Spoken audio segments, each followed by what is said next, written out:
ओम गुरुर्ब्रह्मा गुरुर्विष्णु गुरुर्देवो महेश्वरा गुरु साक्षात् परब्रह्म तस्मै श्री गुरवे नमः।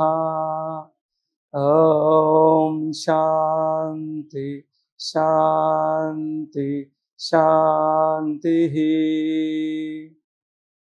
ఆరోగ్యమే మహాభాగ్యం, అందుకు యోగాయే సులభ మార్గం.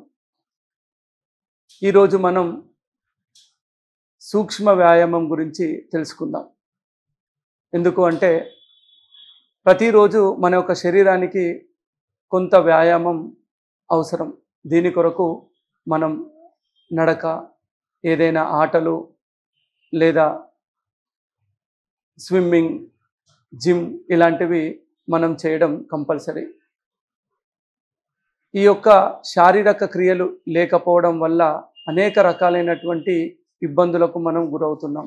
ముఖ్యంగా నాడీ వ్యవస్థ సరిగ్గా పనిచేయకపోవడం, గుండె సంబంధ వ్యాధులు రావడం, అధిక బరువు పెరగడం, డయాబెటీస్, స్ట్రెస్ సంబంధించినటువంటి ఇబ్బందులు, ఇలా అనేక వ్యాధుల బారిన మనం పడుతున్నాం.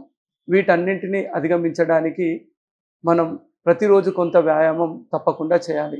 అదేవిధంగా సూక్ష్మ వ్యాయామం అంటే మనం ఏదైనా ఒక ఆటను ప్రారంభించే ముందుగా మనం వామప్ చేస్తాం. ఎందుకంటే ఆ యొక్క వామప్ చేయడం వల్ల శరీరంలో ఉన్నటువంటి అన్ని అవయవాలు కూడా అందులో ఇన్వాల్వ్ అవుతాయి. కావలసినటువంటి వేడి ఉత్పత్తి అవుతుంది. తద్వారా మన యొక్క శరీరాన్ని అటు ఇటుగా కదిలించడం సులభమవుతుంది. లేదు అంటే మన యొక్క మజిల్స్ క్రాంప్ అవ్వడం, లిగ్మెంట్స్ టేర్ అవ్వడం, ఇలాంటి ఇబ్బందుల్ని మనం చూస్తూ ఉంటాం. అదేవిధంగా యోగా ఆసనాలు వేసే ముందు కూడా తప్పనిసరిగా సూక్ష్మ వ్యాయామం చేయాలి. ఈ సూక్ష్మ వ్యాయామం తల నుంచి కాళ్ళ వరకు లేదా కాళ్ళ నుండి తల వరకు ఏ పద్ధతినైనా కూడా మనం చేయవచ్చు. అదేవిధంగా కూర్చొని లేదా నిలబడి చేయవచ్చు.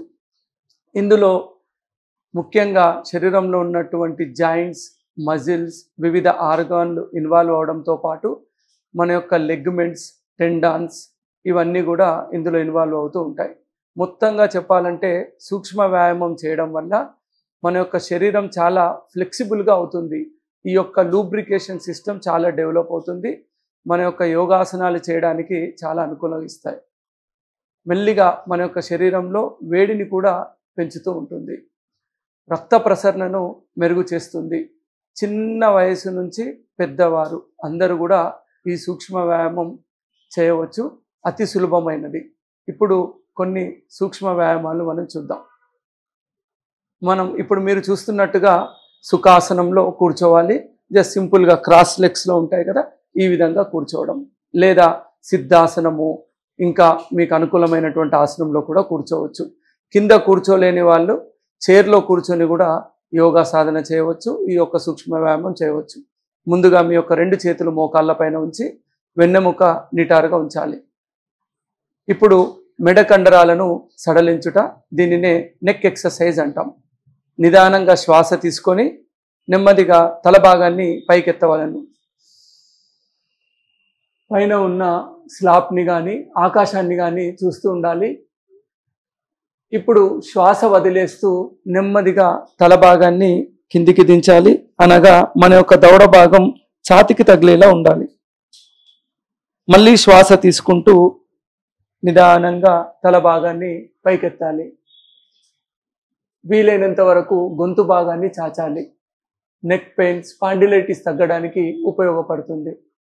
ఇప్పుడు శ్వాస వదిలేస్తూ నిదానంగా దవడ భాగాన్ని ఛాతికి తగిలించాలి. ఈ విధంగా 10 నుంచి 12 సార్లు చేయవలను. శ్వాస తీసుకుంటూ 1 breath in, 2 breath out, 3 breath in, 4 breath out, 5 breath in, 6 breath out, 7,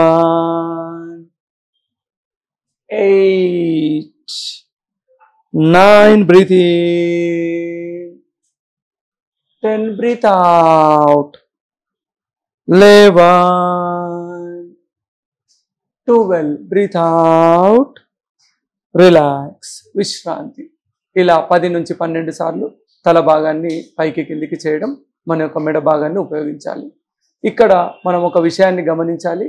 ఎవరైతే చాలా నెక్ పెయిన్స్ ఉన్నాయి, స్పాండిలైటిస్ ఉంది, ఇలా నెక్ బ్యాండ్ వేసుకొని ఉండడం చూస్తుంటాం కదా, అలాంటి వాళ్ళు తల భాగాన్ని పూర్తిగా కిందికి వంచకూడదు. అలా చేస్తే ఇంకా నొప్పి పెరిగేటువంటి అవకాశం ఉంటుంది.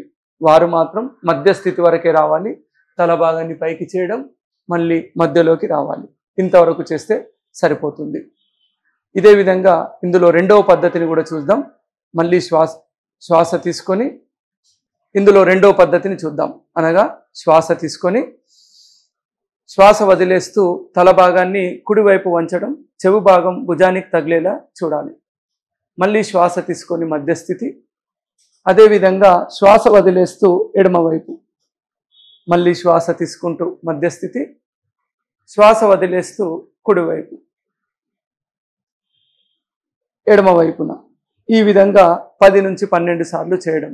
1 breath out, 2 breath in centre, 3 breath out, 4 centre, 5 breath out, 6 centre, 7 breath out, 8 centre, 9 breath out, 10 centre, 11 breath out, 12. ఇలా మెడ కండరాలను సడలించవచ్చు.